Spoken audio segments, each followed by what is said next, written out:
ان کے درد بتائیں یہ تو ہمارے اپنے ہیں، ان کے ہم بازو بن جائیں یہ تو ہمارے اپنے ہیں، آؤ ان کے درد بتائیں یہ تو ہمارے اپنے ہیں، ان کے ہم بازو بن جائیں یہ تو ہمارے اپنے ہیں۔ بے بس اور لاچار ہوئے جو آج غموں کے مارے ہیں، بہ گئے سب گلبار ہے جن کے شکستہ دل بیچارے ہیں، ان کا تھوڑا بوجھ اٹھائے یہ تو ہمارے اپنے ہیں۔ کدی بے صبری نہیں کرنی، رب تے شکوا نہیں کرنی تے انشاءاللہ اس نقصان نو پورا بھی کرے گا، اس تو بہتا بھی کرے گا، وہ قادر کرے وہ بندے تے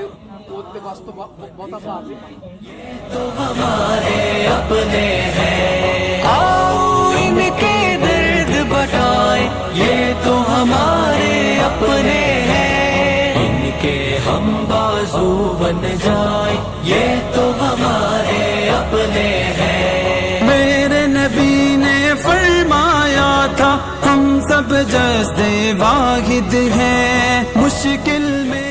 پاک پتن اور بہاول نگر کے بالکل وہ ایک ملن کا بارڈر کے اوپر ہے دونوں ضلعوں کے، ادھر منچنا آباد ہے، ادھر پاک پتن ہے، اور دریائے ستلج کی اس وقت جو تباہ کاری اللہ کی پناہ، ہر طرف ایک ہی صورتحال ہے، ادھر پاک پتن چلے جائیں یا پیچھے اوکاڑا ہے، مسور ہے، آگے بہاول نگر ہے،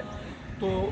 ہزاروں ایکڑ سے زیادہ میں کہہ سکتا ہوں اس وقت جو زمین ہے وہ بالکل ختم ہو چکی ہے، جو بستے اس میں موجود تھی میں یہ بھائی موجود ہیں، کھانا پہنچا رہے ہیں، ریسکیو کر رہے ہیں، اندر جا کے کشتیوں میں میڈیکل کیمپنگ کر رہے ہیں۔ میں بہاول نگر کی ساری ٹیم کے لیے اللہ سے دعا گو ہوں، ان کا شکر گزار ہوں جنہوں نے بر وقت پہنچ کے ریسکیو کا کام کیا، ریلیف کا کام کیا، کھانے کا کام کیا، اور اب تک ماشاءاللہ یہ دن رات کی تمیز کے بغیر، اس موسم کی پرواہ کے بغیر یہاں پہ موجود ہیں۔ تو اللہ تعالیٰ امیر حمزہ صاحب کو